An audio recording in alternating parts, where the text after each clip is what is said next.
I would now like to introduce Karen Maxwell, who is a Jewish representative on the UK Women of Faith Network's Coordinating Committee of Religions for Peace. Karen was born and raised in Manchester in the Orthodox Jewish tradition. Karen moved to London and joined the liberal Jewish synagogue, which she found to be more aligned to her values of inclusion. Her interest in interfaith prompted her to study for a diploma in interfaith dialogue from the Wolf Institute. She is one of the founding members of Nisha Nasim, the Jewish and Muslim Women's Network, and a member of the Board of Deputies of British Jews. She has her own interfaith family, as she is married to Martin, who is Church of England, and their two sons have been raised in both faiths. And just to finish it off, her dog is agnostic. So Karen, take it away, please. Thank you. Thank you, Ravinda. Thank you for the lovely start to our evening. And I feel delighted and quite overwhelmed, really, to be introducing our panelists who have all used their incredible skills and passion to empower and enable change within their communities and also across communities.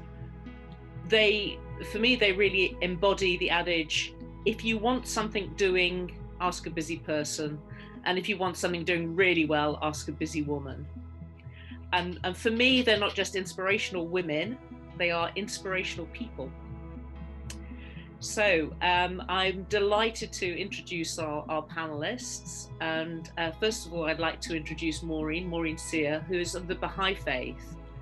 Maureen has worked in the interfaith field for over 20 years and is currently the director of Interfaith Scotland. Prior to working in Scotland, she taught sociology at the University of Samoa in the South Pacific, probably a little bit warmer, I would guess, than where you are currently, Maureen, which was whilst you were doing your doctoral research. She's married with 4 children and 7 grandchildren. So big welcome to Maureen. Secondly, I would be delighted to introduce Laura Marks, OBE, who is of the Jewish faith. Laura is an interfaith activist and consultant. Amongst many other things, she founded Mitzvah Day in 2008, and then in 2016 co-founded Nisha Nasim, a national Muslim Jewish women's network, and subsequently various other women's alliance groups. She chairs the Holocaust Memorial Day Trust and is a regular contributor on radio and TV. She has 3 children, 2 dogs and 1 husband. I'm hoping I got that the right way around, Laura. And finally, I would be delighted to introduce Trishna Singh, OBE, who is of the Sikh faith. Trishna is the founder / director of Sikh Sanjog, the only Sikh family support charity in Scotland, and Punjabi Junction social enterprise, the first Sikh women's social enterprise in Scotland. She's also the first Sikh woman in Scotland to have received an OBE, which happened in 2014. So I am delighted to say these wonderful women are our panelists this evening. And so I'm going to make a start with the first question. And probably what I will do is I'll ask the question, well, I'll move around who I ask it first for each question. So the first thing I would be really interested to hear is what triggered you to start on your path of social activism? What were the issues that you noticed and what did you want to change? And maybe Maureen, could I ask you to comment on that first off, please? Yeah, it's funny because you don't think of yourself necessarily on a path of social activism, but I'm thinking back, and when I first saw this question, because they were sent to us earlier, I had to really think about it quite a bit. And And I realised that my upbringing in the Highlands of Scotland, in a town called Elgin, I don't know if any of you know, it was a very working class upbringing. And I can remember as a teenager, you know, my dad coming home from the pub at sort of 10, 10:30 at night and saying, you know, where's my dinner? You know, is it ready? And, you know, I want my dinner now. And my mum rushing off, scurrying into the kitchen and bringing the food out and putting it in front of him, and him going, it's a bit dry and burnt. And I remember anger as a teenager, thinking, this just doesn't feel right. You know, this is just wrong, and there's no way I'm ever going to live like that. But I didn't have any language to properly articulate it. I didn't have any particular education, and I just had a gut feeling something was out of sync with that. And you know, it was you know, as a teenager, it was the 1970s, and I mean, racism was just the norm. Sadly, my dad had worked in Africa, in various parts of Africa, and you know, gone out there as kind of I would say not the boss, but certainly as a worker for Balfour and Beatty, putting up, you know, electric cables and things. And when he would return home after a year abroad, and then he'd be home for a couple of months, and you know, the language that he used was racist. And again, I didn't have any proper way to articulate that I felt that what he was saying was wrong, you know, and wasn't right. And you know, I just wasn't really able to articulate that. And then possibly I was a peculiar child, because at 17, I actually became a Baha'i, and I'd say I was the first Baha'i in the village, so to speak. Definitely in Elgin in the 1970s. The Baha'i faith is a fairly new religion anyway, and there was no other Baha'is there. But you know, when I'd gone to an exhibition that had been up in something called the Museum Hall in Elgin, and I was out with a friend in the park, and I thought it was a bonsai exhibition. I had no idea. I thought I was going to look at small Japanese plants. But I remember going into that exhibition and reading things like, you know, that the founder of this religion, Baha'u'llah, had said men and women were equal in the eyes of God and always have been, and that it was one human race, and that we should not have any prejudice towards people of other races, that all religions were equally had a right to exist, and there was one God, and just lots of different ways of expressing that, and different ways in culture and history, and just being profoundly impacted by that at 17. And so it would have been, you know, I became a Baha'i within a few weeks actually, and I was left home at 17, surprise, surprise, really. Moved to Aberdeen, and then I suppose the social activism was just promoting the fact that these were things that I really believed in, and talking about them, and you know, being engaged in that way. And you know, at a young age, really, I got married and I had 4 children by the time I was 26.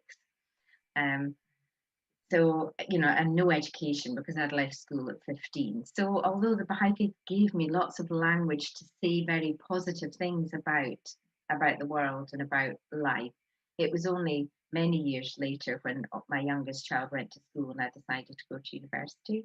And, you know, and that took quite a few years to get the qualifications to get to university. And there was lots of ways of engaging in social activism. I remember organising an Aberdeen Says No to Racism march, and I got involved in Aberdeen Interfaith Association, and I took women's studies, and then I think there was something so powerful about education giving me the voice for the sense of injustice at the way that society was functioning at that time. And my dad wasn't peculiar. I mean, it was the norm. I mean, it was still my dad, and I love him, and he's passed away now, but I don't mean that as a slight on my father. That was actually the social norm. And so it was knowing that those were the social norms, and then going through a process in my own life of getting the tools, if you like, to be able to be active in what I already fundamentally believed in my heart. That was a bit long-winded, sorry. That's lovely. That was lovely, Maureen. I think we were talking a bit before and saying, you know, the language thing I think is really key. We didn't know what it was we were doing, but you know, this label kind of emerged. So yes, I'm sure other panelists will have experienced similar things. So could I pass on now, Laura? Would you like to make your comments on that? Mute. So mine was quite different. I had one of those aha moments, you know, where you suddenly say, oh, this is what I'm going to do. So I had a career in advertising and marketing, and that's what I did. And then we went to live in America. We went to live in America because my husband's work. I didn't want to go to America. I had no interest in going to live in Los Angeles, but, you know, off I went. And gave up my work and everything, 3 small children. And we got very involved in our synagogue because I didn't have a lot else to be doing. So I got involved in our synagogue, which was called Temple Israel of Hollywood, would you believe? Really was. We had a thing called a Mitzvah Day. And if you Google it, you find all over America, a lot of the most progressive, in terms of religiously progressive synagogues, had a day of good deeds. And not only at our synagogue did they have a day like this, so they were all randomly spotted around America, but it was done with people from other faith groups. And we were sent, my family, my husband plays guitar, and so we were packed off to the old people's home in downtown Los Angeles on a Sunday afternoon in November, which was a bit grim. It's sort of no man's land, really, was then anyway, to this old people's home for people from Korea, and with about 3 other families and lots of small children and tambourines and, you know, chaos, as you do when you have a family of small children, to entertain these old people, to try to give them a lovely day. Anyway, we found ourselves there. We couldn't communicate with them. We didn't know what was going on. We tried every song in the book and eventually realized that they, like us, knew the Beatles. So we spent a couple of hours, you know, banging the tambourines, dancing, walking around, singing Beatles songs. And I realized that all of a sudden this was getting through to these people, and that their hands were tapping and they were nodding along, and some of them were singing and some of them got up to dance. And I realized that it was getting through to my children. So my children, who were only small at the time, I think 2, 6, they got it too. They understood, even at that tiny age, that they were making a difference to these people who for them must have been ancient. I mean, they were pretty old to me, but, you know, and they realized, and the elderly people realized, and I realized. And that moment was when I decided that was what I was going to do. I was going to become a social activist. And I used all of the skills that I'd learned in 20, 30 years of marketing, because I've been working in advertising and marketing. I realized I could use those skills because I could help provide people with something that people want, which is a way to get involved in social activism. And that was the birth of Mitzvah Day, which is now in about 30 countries around the globe altogether on one day. But it was that moment where I realized that this was what I wanted to do with my life. Thank you. I mean, I think it's interesting, the music thing. Definitely, music is an amazing medium for kind of connecting people. So, you know, very smart. And thank you. Thanks very much. And no, Trishna, could I ask you to comment? Well, yes, I was born in Glasgow. My parents came to Scotland in the week of the partition of India. So they arrived here in the late 1940, around about the end of 1948. So myself and my siblings were all born and brought up in Glasgow. So we were that first generation born and brought up in Scotland. And we, you know, we were surrounded by the Sikh faith and things like that. But we were very isolated in that sense. We didn't know we didn't know the difference between what women's rights were. And similar to Maureen, I watched all of that kind of, you know, the culture the internal culture of the Sikh community, how they lived in the villages that was planted here. So growing up from a very early age, I found it quite difficult to watch. So and then the Gurdwara, the Sikh temple, was, and by 1958 there was a Gurdwara in Glasgow, and that was where the most of the Sikh community congregated. And it was from attending there on a regular basis with my parents that we watched and I observed other women from the Sikh community grew larger, and people were coming in. There was more immigrant people coming in to Glasgow. So for me, growing up and watching how the differences were between the upbringing that we had as girls from parents who came from the very rural areas of India and who were considered as village folk, so their customs were very different to the new influx of people that were coming in. So my observations of growing up, you know, at the age of 5, 6, 7, just watching how the women behaved, how the women from the other Sikh community kind of behaved, and how my mother and our, you know, peers we were always restricted and what we could do, what we couldn't do. And there was always this kind of thing about, but this is the way we do it, if you questioned anything. So growing up, it was really difficult, all of these things. And I used to think to myself, why does nobody ask, when you ask the question, why are we not allowed about education or even taking part in things? And it was always, this is the way it is. So nobody answered those questions. And going to the Gurdwara, our family was very committed to, my father was very educated and he was part of the committees that ran the Gurdwaras in India, but the women were always in the background. So people like my mum, you never saw them going forward, but we would observe other women coming forward. And there was, you know, we were actually kind of like completely living a village lifestyle at home. So education and everything that other people had access to in the 60s through education, our education was limited. We were allowed to go to school, but I actually had to leave school at the age of 13 because that was the culture of the community. And so for me, there was always this question of why. And then going to the Gurdwara and then listening to what was being said in the scriptures about equality and everything, this used to really upset me, and I used to question it and, you know, ask my mother that why is this, why are we having to be so restricted? So I didn't know that at that point I was actually becoming a social activist. I didn't even know at that time. But it was kind of always questioning and thinking, how do we make change? How can we change things? And over the years, it came to the stage where you thought nobody else was going to come. Nobody came, none of the other women came forward to our community of women to encourage or support or say to them that perhaps you can try this. So that was always going on. And I got married at the age of 21. And I moved to Edinburgh, and I had been married for about 10 years. I had 2 sons at that time. I have 4 children, but my youngest son was involved in a car accident and he died in 1984. And for me, that was the catalyst when I realized that actually we're invisible to the external community, but in some ways we were invisible internally as well, because when I was looking for support, I was offered support, but it wasn't, people couldn't understand the culture. And internally, I was told by my mother and my mother-in-law that this is the way it was. And then I had 2 daughters. And when I looked at my daughters, I thought, I cannot sit back and allow them to go through these cycles of, you know, being held back from education, from everything. And it was always just because there was no answer. There was never any clear answer. There was always this. And that's when I decided that I would need to do, if we wanted any change, then we would have to make that change ourselves.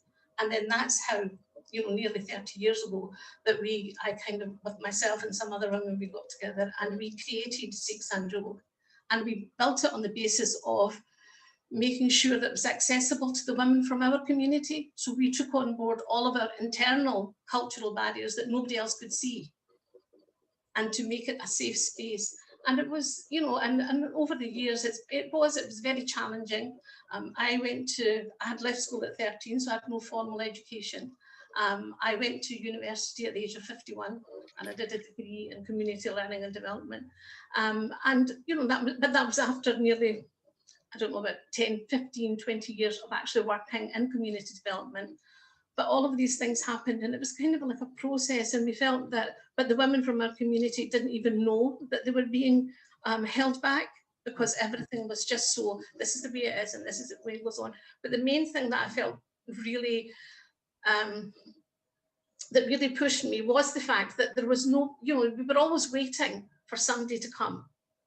Even, like my mother died 35 years ago, and when they were younger, when they were here, there was not that extended hand from any other community of women to actually help them, to lift them out of that it was a form of discrimination.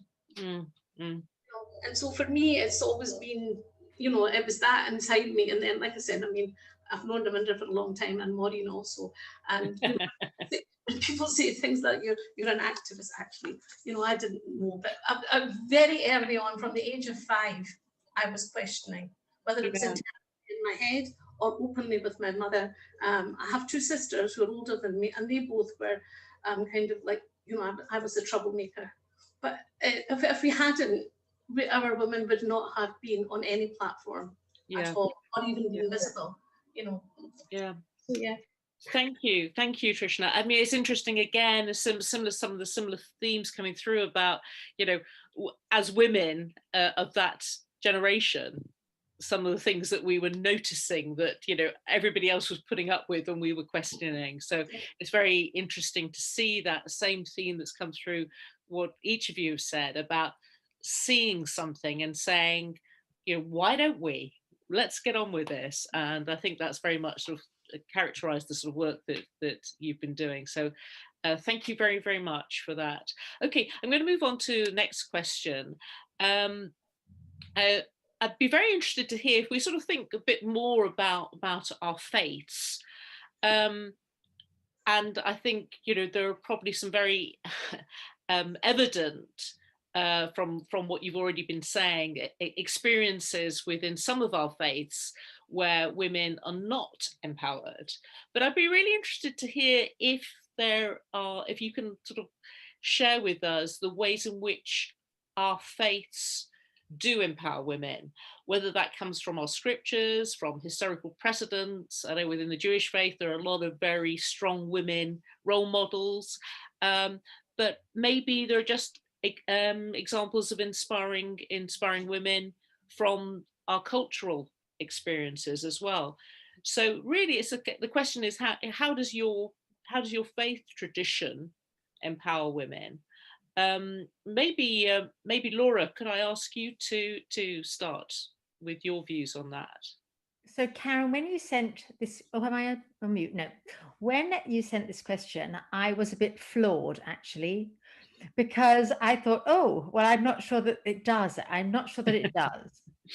So that was my start point. And then I thought, okay, I can do better than this. I must be able to do better than this. So I went to the matriarchs. So in Judaism, there are the patriarchs and there are the matriarchs. And the matriarchs that we tend to talk about are Sarah, Rebecca, Leah, and Rachel. But there's also Hagar, Bilhah, and Zilpah, who we talk about less. And I thought, okay, there's 7 matriarchs there. What do they teach me? But of course, many of the stories we hear about them, or all the stories we hear about them, were told by men. So as Judith Plaskow said, these women are not absent, but they're cast in stories told by men. So, our whole knowledge of them, our whole perception of them is what men have told us about them. And that's true of other biblical figures. So, for example, Miriam, the sister of Moses, she helped the women cross over the Dead Sea. There were all sorts of women in the Bible. There was Deborah, who was a judge. There was Esther, the story of Esther, it was the Purim story, and Queen Esther, she stood up for women. And so there are great biblical role models in Judaism. But then I thought I probably should go a bit more current than that. So I started doing a bit of research and having a look around, and started, of course, coming up with people from all sorts of different forms of life or forms of the community. So there are obviously there are nowadays women rabbis who I can draw inspiration from. There's my own personal role models, my grandmother, my mother, my sister, personal role models. But there's all sorts of other interesting people as well. So if I look back to heroines, and I come to Hannah Senesh, and she was a poet, and she was a heroine of the Holocaust. She was parachuted in by the British Army to Yugoslavia to try and rescue Hungarian Jews from Auschwitz.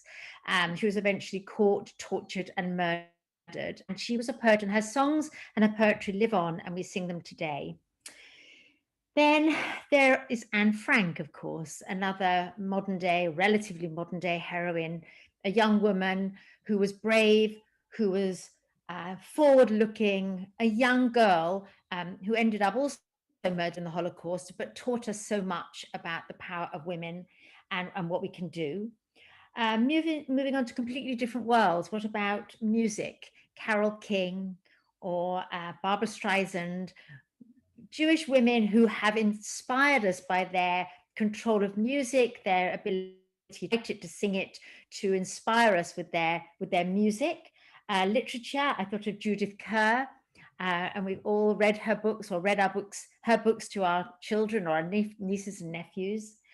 Ruth Bader Ginsburg, who was very big in the news last year as the first Jewish female High Court judge, Supreme Court judge in America.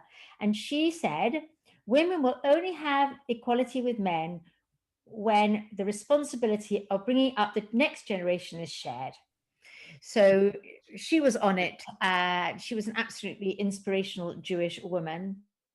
Another one in terms of an actress and also an activist is Tracy Ann Oberman, somebody who we all know. She's also taken a very, very serious role in the fight against anti-Semitism and has been a very brave campaigner on that. That's not an easy place to be. In the world of business, Sheryl Sandberg. In the world of movies, Gal Gadot, Wonder Woman. But I want to end up with one that none of us probably know. I didn't know until I started researching this. A woman called Emma Lazarus, who was a 19th century poet. And her poetry is found engraved to the Statue of Liberty. And what she wrote there was, "Give me your tired, your poor, your huddled masses yearning to breathe free." And I thought, in terms of a social activist Jewish woman, she was the one who really did it for me. That's fantastic, Laura. Thank you. I mean, I lots of names that I knew, lots of names I didn't know, but I really appreciate the research that you did on that. So thank you. Very interesting in terms of inspiring us, and it'd be interesting to know how their Jewish faith informed the work that they did as well. So thank you very much. Trishna, could I ask you to go next? We kind of, within our scriptures, Guru Nanak, the founder of the Sikh faith, actually accorded equality to women since the 15th century. So in our scriptures, there is a passage that from woman, man is born, within woman, man is conceived. To women, he is engaged and married. Woman becomes his friend through woman. The future generations come. When his woman dies, he seeks another woman. To woman, he is bound. So I call her bad. From her, kings are born. From woman, woman is born. Without woman, there would be no one at all. Now that's been there embedded in our scriptures, and yet the equality is still hard fought by for women. I mean, we have many women within Sikh history. For example, there was Mai Bhago, and she was the first Sikh woman warrior. And you know, during her, in her time, in the year 1750, there was a great battle. And 40 Sikh soldiers abandoned their posts and returned to their village. And it was Mai Bhago that turned to them and said, "You will not abandon the fight. You will return to the fire, and I will lead you." So she donned a turban, mounted a horse, and with a sword in her hand and fire in her eyes, she led them to where no one else would. And the story is that the 40 deserters who followed Mai Bhago back into the battlefield all died. But, you know, they're remembered on these, you know, this story is told through the generations, but actually similar to what Laura said, these stories were told to us or recited to us when we went to the Gurdwara, and it was always men. There was, you know, Sarkar, who was at the age of 18, the first Sikh woman to become Prime Minister of Patiala, and you know, that was in 1793. And she played a really prominent part in the history of you know, the Sikhs in Punjab. And she, you know, from 1793 to 1801. So that was the first time globally that there was a woman who became a political leader of a region. And then just recently, through our research and things, we've discovered that Princess Sofia Jinda Alexandra Dalip Singh was the daughter of Maharaja Dalip Singh, the last Maharaja of the Sikh Empire. And he was also adopted by Queen Victoria and was brought over here, and he settled in Persia. But she was involved with the suffragette struggle alongside Emmeline Pankhurst at that time. But these were things that we didn't know about. What we were, you know, everything was always at the Gurdwara. You heard these stories. And as I said, it was always men that were reading them out. So you didn't really see a physical role model there as, you know, teaching or telling women stories about women. It was always the men. And then again, you come back to the fact that, you know, sometimes on a personal level, I think we look to the historical aspect of role models, but also for me, it's been actually looking at the women from our own, you know, lives, and like our mothers and grandmothers. I mean, they were our inspirations, but we didn't even know it. They came here in the 40s and 50s, as I said, because of the partition, and they were the hidden heavens. You know, they suffered so much. They suffered discrimination internally and externally, but they fought lots of invisible battles, but they were never recorded. No one ever gave them the time to ask them what they went through, what they were doing, and most of these women are now dead. But they kept their culture and their traditions, and you know, they kept that alive, and that's why we now, you know, 50, 60 years on, we're able to understand and learn more about our religion and culture in the way that they taught us verbally. But basically, I mean, when I think about it, we've had empowerment since the 15th century, and we heard about the Sikh women who fought in the battles and ruled kingdoms. But this was, as I said, always passed on by Gyanis or Gurdwaras. So I think there's something there that's still not correct about the way we hear our history. Even now, there are many Sikh women across the globe that are doing many prominent things, even in India, but we don't hear about them in the way that you would read about other women in history. And it's, and it's, you know, you wonder how the future generations will be able to relate to this. Yes, yeah. Trishna, I think it's something I wasn't aware of at all, but I think a very, very interesting thing that you shared with us, that as you say, women were empowered and had an equal role from 15th century, and yet there is still this, you know, even now, this prejudice and discrimination. So I think that, you know, we've still got a way to go, I should probably. I have to say, even although it's been there embedded in the scriptures, it wasn't until about 25 years ago that when I kind of took an interest and started reading, that I actually found out that we have had equality since the 15th century, but nobody bothered to tell us about it because it was men. Okay, thank you very much, Trishna. So if I can hand that question now to Maureen, please share some of your Thanks, thoughts. Karen. Gosh, those have been such inspirational stories already. I don't even know where to begin to follow that. I was thinking of, within my own faith tradition, you know, as a Baha'i, the equality of men and women it's just one of those things that's just absolutely taken for granted. But of course, coming from the background that I did, I had to kind of learn how to live that, learn how to be that, you know what I mean? Because we do inherit all our cultural baggage. But so I suppose the women that have inspired me have been really, there was one woman called Tahiri, who's at the very early stages of the Baha'i faith, and she was murdered for talking about the emancipation of women, and, you know, that women shouldn't be oppressed and women should have equal rights to education and all of those things. And her, it's recorded that, you know, her dying words were, "You can kill me if you like, but you will never stop the emancipation of women." So, you know, there was those kind of powerful things echoed in me as a young girl of 17. But probably one of the people who impacted on me the most as a young woman, I think I'd mentioned that, you know, the culture around the 1970s in the northeast of Scotland was, well, particularly in the kind of, family situation and wider, was quite racist. And so I decided I'd be quite radical and I would pack my bags. I worked 3 jobs for a year and a half, saved enough money, packed my backpack and went off to Malawi on my own, went off to Africa on my own, because I had this sense that although I'd intellectually accepted that, you know, like that what Baha'u'llah said about it being one human race was absolutely right, I was frightened that the racism that I'd heard growing up was still somewhere in me, And I thought the only way to challenge that is to get out of this culture, go somewhere that's, you know, that isn't white. Malawi wasn't white, and live it and be there and just know in my with all my being that that somehow, you know, that the world is one human race. And when I got to Malawi, I was very early on introduced actually to an American lady called Suzanne Locke, who is a Baha'i, and she was just incredible. I mean, she had a hat built in a village. Her daughter was home educated so that she could be there in the village. She spoke fluent Chichewa. She was as African as any American could be, if that makes sense, you know. And there was something about the way that she lived and embodied her absolute belief that it was one human race, and the courage that it took for her to do that.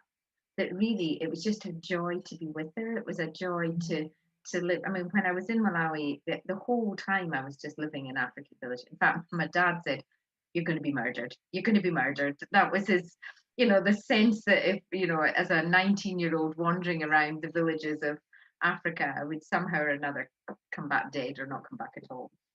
And of course, that was absolute nonsense, because what I experienced there was more kindness, more love, more. I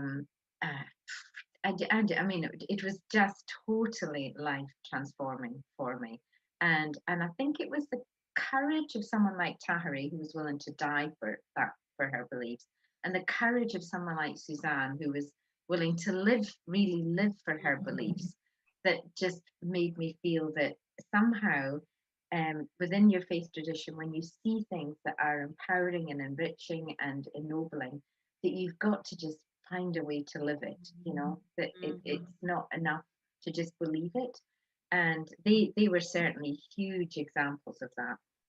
And then in our kind of more recent history, there was an amazing Baha'i called Martha Root, who decided that she was just going to spend her life, and this would have been in the 19th. Should probably have written it down. See, the rest of you did your research really well. I think probably it would have been in the 1920s, 30s, 40s, and 50s, all her life actually. She just packed up and traveled the world. I mean, her mission was to share the message of Baha'u'llah with people, you know, that was her thing. But her courage in doing it, you know, she went to places that women just didn't go, you know, and she went on her own. And last night I made a list of the kind of countries that she visited, and it was something incredible, you know, like like 50, 60 countries, you know, just trekking around on her own, doing her thing. And I think I've always had a bit of a wanderlust as well. So she was the example for me when it was, you know, as a mum of 4 kids and deciding that we were going to sell our home, pack up and go live in a Pacific island for 5 years. It was someone like Martha that I thought, well, she could do it. She could travel the world. She could live in all these different cultures and relate to people in a really warm and loving way. Then I can do it too, you know. So there's been a lot of inspiration within my own faith tradition. But I would say Tahari from history, and Martha Root in a way from history as well, and then Suzanne from just my own personal experience of being with someone who really embedded their beliefs and it within themselves. They've just been great role models for me. And I'm sure there's many others I can think of, but that's enough for now. Thank you, Maureen. It's really interesting because the word you used that seemed to be a running theme was the word courage. It's an interesting thing for us to think about, kind of our own courage and what gives us courage and who inspires us with courage. And when we observe courage in other people, does it sort of rub off on us? So it's a very interesting kind of theme running through, I think, a lot of what we're talking about this evening. So thank you very much, Maureen. Can I just hand over? I think Ravinda, there was something that you wanted to add on this area. The other thing, a lot of women, like Trishna said, don't know what is written in their scriptures about the honor and status of women. And so we made an exhibition and a booklet called The Dignity of Women, Scripture Reflections, looking at the scriptures from the 9 different world religions, so that women can empower themselves. So please, if you would like a copy of that, I can send that to you. So don't think that there aren't positive sort of verses from the different scriptures of the world's religions. You can use them as a tool if men are sort of misrepresenting the religion as, and the true religion really says something else. So I think there's a difference between what is in the scriptures and what has been conveyed culturally. So we need to have our voices being out there saying, no, this is not what the scriptures say, and challenge men when they misrepresent the religious scriptures. Thank you, Ravinda. I think it's this courage to challenge. The sort of the third question that I'd really like us just very sort of briefly to touch on is, how have you overcome any of the barriers that your faith tradition might have thrown up? So I'm specifically interested if, we talked a bit about some of where some of our faiths seem to present barriers to us, and if you have one or two tips or ideas or thoughts about how you've overcome those barriers, and which might be interesting to sort of enable us to have the courage to do that challenging. So Trishna, would you be happy to kick off that short discussion? For me, it was I started off with reading the scriptures to understand them myself. And I read it over and over again, and it made me see there was many passages, as Ravinda said, in the scriptures, but there were some that kind of resonate with you, and you can use them. So I read, and there is like the first passage that I read out about the equality of women, and then there's one that kind of says that the person who oppresses you, the oppressor, is committing a sin. But if you remain oppressed, you're also committing a sin, because God's given you the courage and the strength, that the same that's instilled in men within you as well, and you should stand up for your rights. So for me, that was, it was kind of like Ravinda will understand in Punjabi, anybody else that does that, Baap karan wala bhi papi, the Baap sen wala bhi papi. And so for me, those words were really, I ingrained those in my mind. And then I applied some of those to my day-to-day life. And then throughout the years, that's been some of the wording that I've used to encourage other women to be able to step out and stand up for themselves. And I think the scriptures gave me that strength to challenge the community. And sadly, it was male and female that I had to challenge. And it was, although at times through our work, I was encouraging women to forget their own cultural traditions and become more Western, and yet our scriptures were so clear about all of this, and people were just, and the other thing that I did was also create a very thick skin around myself. I used to think, I used to say that I've got a hide like an elephant, because there were so many rumours and so many things that were going on, spreading in the community about what we were doing, what we were trying to do, how we were influencing women. But, and then there's the second chapter that was one of the other things that I read, and it was, and I'll read it in English, but in the Punjabi way it sounds, but I'll just read it out to you, because I read this over and over again, and this is what I used as my motto, you might say. So it was, "Dear God, grant my request so that I may never deviate from doing good deeds, that I shall have no fear of the enemy when I go into battle, and with the determination I will be victorious, that I may teach my mind to only sing your praises, and when the time comes, I should die fighting heroically on the field of battle." And in life, there are many variations of what battle is. And in 1699, that was on the battlefield. Our 10th Guru read that passage out to his soldiers and his warriors and everything. But in 1989, for me, when I founded Sikh Sanjog, it was an invisible impression that we were fighting. Nobody knew about it, nobody could touch it, nobody could explain it. So it was taking that sort of personal responsibility for myself and looking at how we could support women.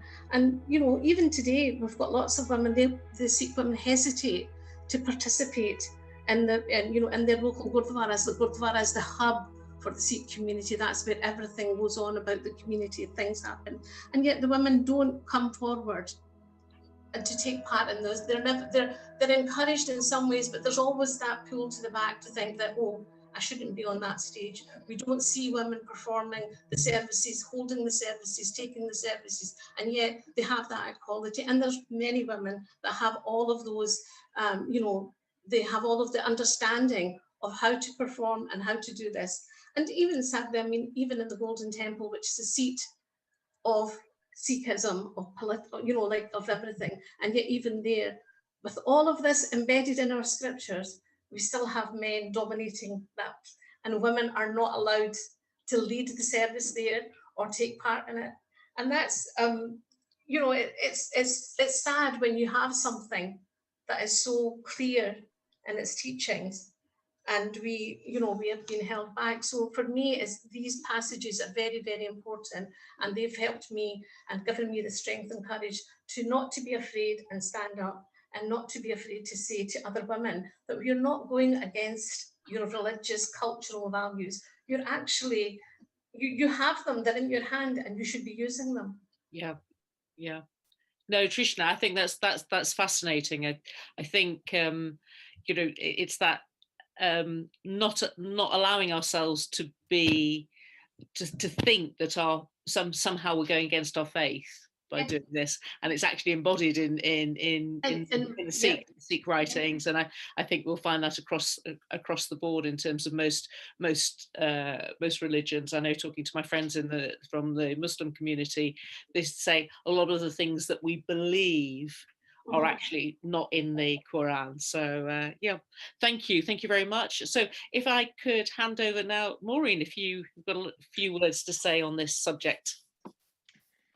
I was thinking barriers within, it's almost like the faith, my faith has broken down so many barriers, and I've sort of kind of trying to rack my brains to think, has there been a time where, and actually there was something almost the opposite but it still was about a cultural barrier in a way, and it was when we were in Samoa, and we have something called a Baha'i Convention, where we elect men and women to serve on our National Assembly, to guide the national affairs of a community.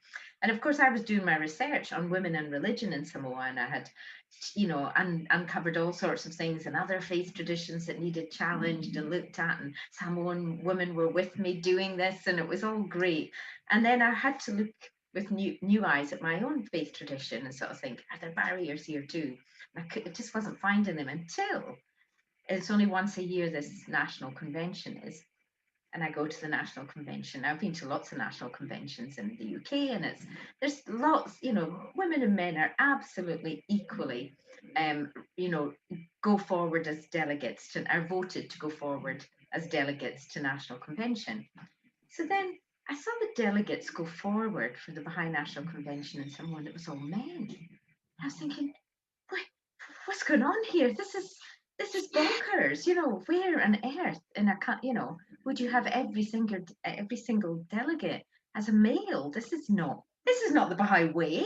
Men and women equal in the faith, and this is just, I'm not getting this, and I was really perplexed and kind of, struggling with what's going on here. So of course I was there doing a PhD, so it was my job to unpick all this and to find out what exactly was going on. And what in Samoa, they have a traditional culture, and they have chiefs at the village level, and they're called Matai. And a Matai is elected by his extended family. Say there's 60, 70 people in an extended family. They'll choose, generally speaking, male. 93% of these chiefs are men, to represent their family in the village council. So every extended family has a chief, a Matai, that will represent them at the village council. So when it was time to vote for the delegates for a Baha'i election, traditional cultural things just kicked in, and they thought, well, we can't not vote for our Matai, because that would be such an insult for them not to be chosen as a delegate to National Convention. So in a way, the traditional culture had trumped the Baha'i, which is, I guess, what exactly is what Trishna is saying about, it's there in the scripture, it's clear as day, there's, you know, I mean, it's very, very clear in Baha'i scripture about the equality of men and women being absolutely engaged in all forms of things. So, so I did challenge it, and actually, you know, the international governing body of the Baha'i Faith wrote and said they were really concerned that the process then, of course, was all these men then voted for men to be on the National Assembly. That there was something seemed skew with here, you know, that wasn't the words they used, of course, but and so I sent them the research and how I had this is what I had uncovered, whether I was entirely accurate or not. My sense was that I was, and they addressed it very quickly. You know, we have advisors called auxiliary board members and councillors who then said, you know, traditional Indigenous culture is a really valued and wonderful thing. But the teachings in our faith are so explicit about that needing to be that equality of men and women serving at all levels of society, that you know, we're asking you to hold workshops and to have, you know, lots of engagement with that, and within a very short space of time, I'm happy to say that the delegates at the National Convention in Samoa are men and women, and the National Assembly are women. But it's quite interesting that it needed, in a way, I suppose I mean, although I absolutely love Samoa, I was an outsider. You know, I'd stepped into a liminal space and I was looking with fresh eyes at something that people there were taking absolutely for granted because that was the cultural norm. And I was going, that's not the cultural norm within our faith tradition. So what's happening here? And it was, you know, so that was a time where I suppose I had seen a barrier and was articulated that I had seen that barrier to women's participation in Baha'i elections, and I had expressed it very vocally and written a paper about it, presented it at a women's conference in Brisbane. It had got through to the international governing body, and then things began to unravel and it was challenged and changed. So I suppose as women we have a role to challenge and change situations when we see them. And luckily, the men, and only once did I have a man say something to me, a Baha'i, that was not the right thing to say. And I was asked to serve as an auxiliary board member. And this particular Samoan man said to me, nobody will take you seriously because you're not a chief and you're a woman. And I said, well, guess what? I'm going to work with the women and children and they'll take me seriously.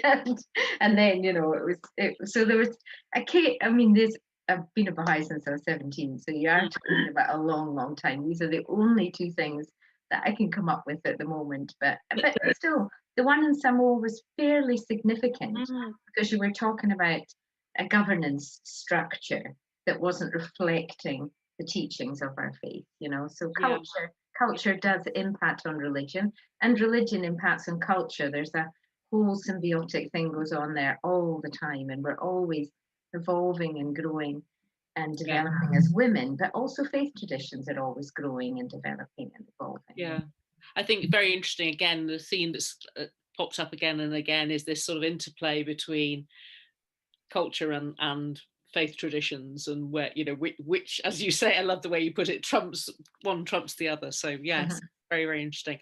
Okay, well, finally, Laura, can I move to you to ask you what your thoughts are?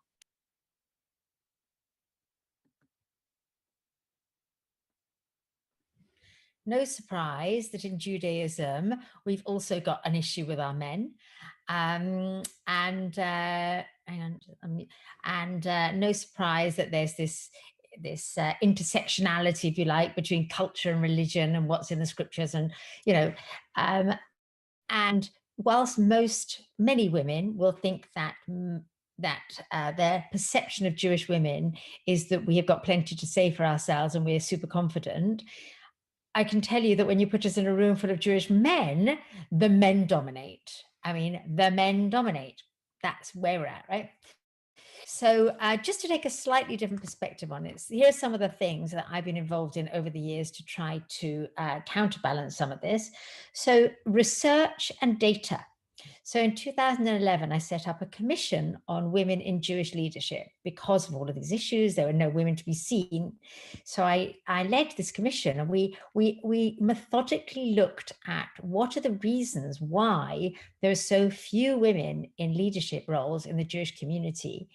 And, you know, a lot of these were cultural. Some of them were the things you've talked about misuse of the scriptures in order to keep us in our place, overburdening us with family responsibilities. You know, an enormous amount of it was cultural, but embedded in. So we did this commission and we came up with recommendations to change things. So we went about it quite sort of methodically, and that was quite helpful. And one of the things we came out, for example, was a decision that there should be no more all-male panels in the community.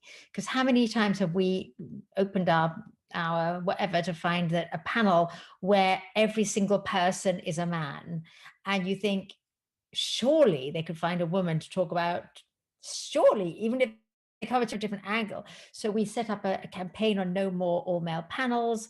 You know, we set about trying methodically to change things. We introduced a thing called a gender equality plan that was intended to be introduced into Jewish organizations to get them to look internally at their own structures of how they hired people, how they promoted people, and to think whether they were gendered in the way they did things. So we did go about things quite methodically, and there's a lot to be said for actually taking the bull by the horn and saying, okay, let's look at this and let's look at it properly. Another whole area is around partnerships. So Nisana Sheen that Karen mentions, Karen's very involved with, you know, it's a Jewish Muslim Women's Network, a partnership of looking with another faith group or another group of people and saying, what are the similarities here and how can we do it together, and can we work together to do this better? So partnership is a good one. Another one is structures. I'm a great believer in structures. So for example, I chair for my sins, the Alliance of, I co-chair actually, the Alliance of Jewish Women. And that again is another organization, small organization, but we are there to do something specific, which is to speak for and about women. And again, by having a structure, it enables you to do things in a way that as an individual is much more difficult. And the last one I put down was following others. You know, we have all got mothers and grandmothers who led the way. And in the Jewish community, you know, the Jewish community mostly came to this country around about the turn of the last century. Most Jews in Britain today are Ashkenazi Jews who fled the pogroms and came here around about 1900, as did my family. So I've got grandmothers, or I haven't anymore, but I had grandmothers who were trailblazing in their own way. And all of us, even if it's not our mothers and grandmothers who we look up to as role models, nonetheless, there are women along the way, and we can sort of step on their shoulders, and we then can allow younger women to step on our shoulders. So in terms of structure, it's a ladder.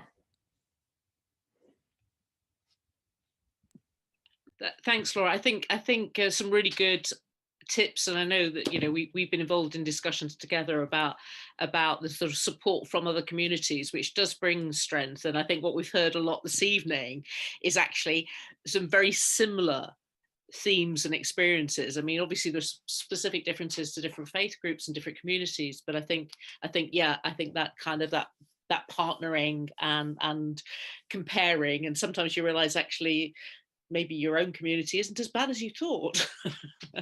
So thank you. But I really like you just, you know, maybe one short piece of advice for women that are the next generation of women who are coming through, who are seeing things that they want to challenge and change. What's your one piece of advice to help them keep going, even when they're kind of facing some degree, some barriers or some kind of resistance? Maureen, can I ask you just to, as briefly as possible, answer that question? Well, I was going to, originally I thought I would say that my advice would be to be hard on yourself and gentle on others, because I think we have to continually be pushing ourselves to grow and develop. But that now doesn't sound quite right when I've listened to everything that I'm seeing. So my advice would be whatever situation that you're facing, still be gentle with yourself and with others. You know, I think it's important. Right. Thank you. Thank you. Trishna, would you like to just, your one piece of advice? I think one of the things that we need to acknowledge, and I think for future generation of younger women to acknowledge, is actually the saddest part of this struggle is the opposition from women from within your own different faith communities, you know, that women that oppose change. And that's something that I think the younger generation of women, a lot of them are finding difficult. And I think it's to, you know, understand that and be able to challenge it so that then we can make real change. And when women need to start supporting the younger women to help them to move forward, I find that from within our own faith community. But I think each time a woman stands up for herself without knowing it possibly and without claiming it, I think she stands up for all women. Yeah, well, that's lovely. That's a lovely thought to finish on. Thank you, Trishna. And Laura, in addition to the great piece of advice you already gave us, do you have one more piece of advice for the next generation of women? I wrote down in this post-COVID world 4 C's: kindness. Let's do everything with kindness. Let's do everything that's in line with our culture. Let's do things with compassion, because moving forward, there's going to be a great need for compassion. And finally, collectivity. Let's do it together, collectively, because together we are stronger. Thank you. Thank you very much. Well, from my part, it's very, very difficult to try and sum up what's been said this evening, because it's just so many interesting thoughts. And I'm sure, like the rest of you, I will be kind of mulling over it. I know the session's been recorded, but I just, from my personal point of view, just wanted to say a huge thank you to our wonderful panelists, really sharing things from the heart. So I really appreciate that, your honesty and your own insights. A lot of food for thought in the contributions, and obviously I agree with all of you that we're always seen, those who are challenging men are always seen as troublemakers and not as change makers, but we're not going to stop anyway. No matter what the men say, we're not going to stop. So we need to be the change that we want to see. So let's just all women, let's work together to make a better world for the women who haven't got a voice, so that we can be their voice and make the changes that are required for a much more peaceful world.